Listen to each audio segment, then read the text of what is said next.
عمليات تصحيح الإبصار والالتحاق بكليات الشرطة والحربية. دلوقتي أنا عايز أعمل عملية عشان أتخلص من النضارة وأقدم في كلية شرطة أو حربية، ومش عايز العملية تبان عشان ما أطلعش من الكشف الطبي. العملية المتاحة قدامنا بتكون عملية الليزك السطحي اللي هو الBRK. من أهم شروطها إن إحنا بنشوف بالنضارة بتاعتنا 6/6. ما ينفعش أكون بشوف بالنضارة أقل من 6/6 وعايز عملية عشان أشوف بيها 6/6، ده مفيش الكلام ده. فكرة العملية بكل بساطة إن أنا بشيل الخلايا السطحية، بنزل ليزر بعالج ضعف الإبصار، بسيب الخلايا السطحية بتنمو لوحدها. ببتدي ان معلش بيكون في ألم وبيكون في وجع في اول يومين 3. بعد اسبوع من العملية بتقدر ان انت بتشوف كويس.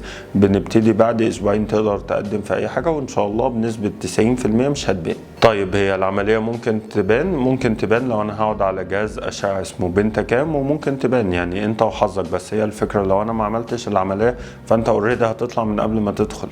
لكن هي الفكرة انا ممكن اعمل عملية وان شاء الله ما تبانش، وان شاء الله تلتحق بالكلية اللي انت نفسك فيها. طب انا اقدر اعمل العملية قبل التقديم بقد ايه؟ على الاقل بناخد اسبوعين قبل التقديم، بحيث ان احنا نتأكد النظر بتاعنا بيكون ثابت.